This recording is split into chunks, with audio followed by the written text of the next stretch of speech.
I'm just discussing here live on content marketing, and I was flicking through some, um, let's say, old books around notebooks around what I've been doing or going through on different courses and things like that, and listening to different people, listening to podcasts, picking up notes, making notes, and one of these one was around content marketing.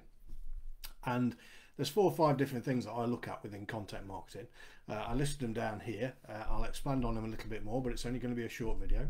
The number one for me is around being consistent.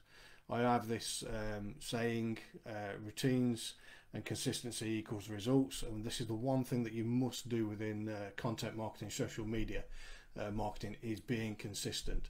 There is no point in posting one week and then not posting for the next week and then posting again, because it will penalize you.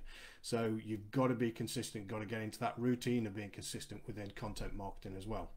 So pick your platform, go for it. Your message should be on brand for your ideal client. So I always look at, and it's common known as the 3Ms, so the market, message and the media.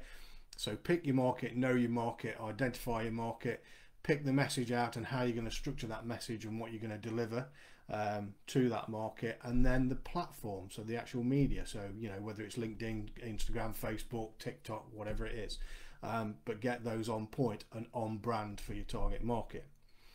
The other one then is how much energy do you actually put into those channels. Now for me, I've struggled, there's no two ways about it, in having loads of different platforms, so I generally concentrate on Instagram, or Instagram I'm just getting into, Instagram, Facebook, LinkedIn and Twitter, and I probably am the most prominent on LinkedIn, and that because I would have to say 95% of my new business comes through LinkedIn.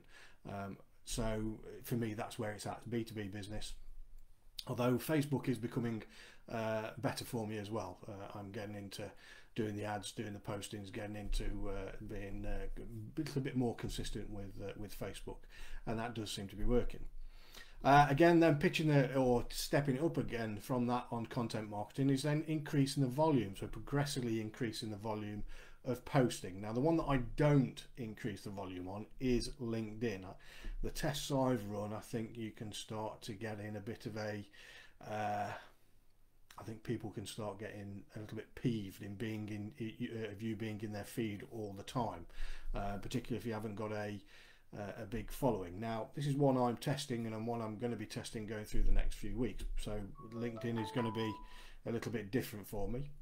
I generally do an 80-10-10 rule, although I've been listening to some of Rob Moore's stuff this morning, and I think he's been doing, if I remember rightly on my notes, an 80-10-5-5. So I would normally use an 80% on brand message, a 10% personal, and then a 10% sale.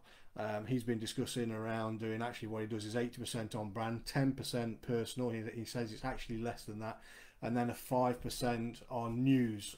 So sort of like picking up the news articles and going with those, so and commenting on those and having an opinion on those, and then a 5% sales.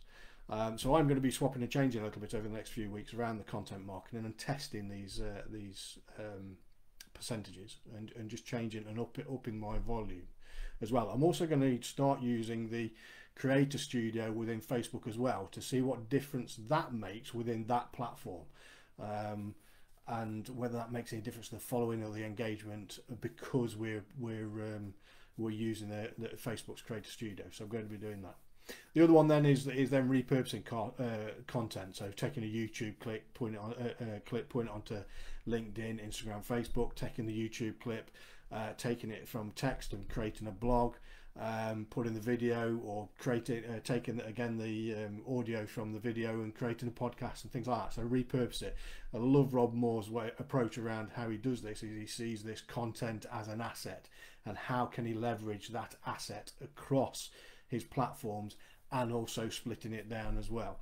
So this is me just on some general thoughts. This was my first live on Facebook, just around content marketing.